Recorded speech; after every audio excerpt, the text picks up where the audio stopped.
బాబాసాహెబ్ అంబేద్కర్ 135వ జయంతి వేడుకలు అంబర్పేటలో ఘనంగా నిర్వహించారు. ఈ కార్యక్రమంలో మాజీ ఎంపీవి హనుమంతరావు పాల్గొని అంబేద్కర్ విగ్రహానికి పూలమాల వేసి నివాళులు అర్పించారు. అనంతరం ఆయన మాట్లాడుతూ భారత రాజ్యాంగ నిర్మాత, మొదటి న్యాయశాఖ మంత్రి, న్యాయవాది, ఆర్థికవేత్త, సంఘ సంస్కర్త అని అన్నారు. అంటరానితనం, కుల వివక్షకు వ్యతిరేకంగా జీవితాంతం పోరాడారని, దళిత, బహుజన, మహిళా హక్కుల కోసం కృషి చేశారని ఆయన అన్నారు.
మహాత్మా బాబాసాహెబ్ అంబేద్కర్ ఆయన జన్మదినం 135వ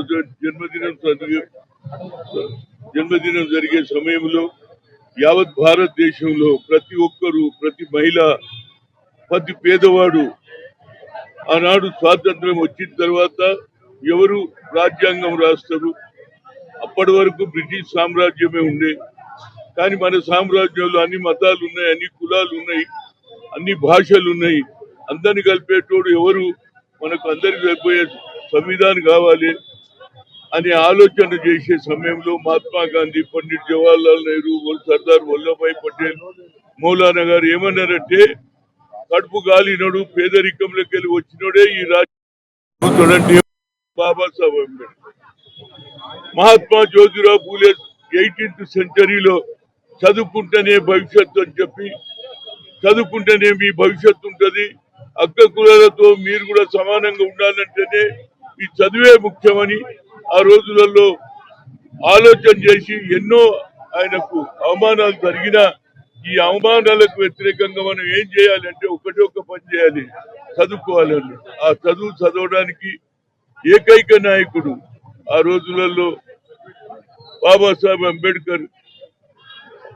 మహాత్మా జ్యోతిరావు పూలే ఆలోచన చదువుకొని తెలుసుకొని బ్యారిస్టర్ ఈ దేశానికి రాజ్యాంగం రాశాడు.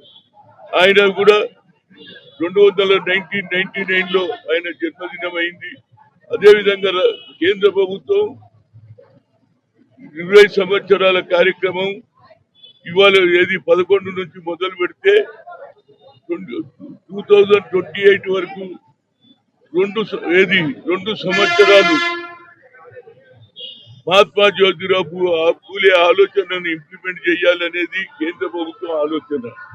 ఆయన ఆలోచన ఏమిటి? మొట్టమొదటి ఆలోచన సమానత్వం, సోషల్ జస్టిస్ అన్నాడు.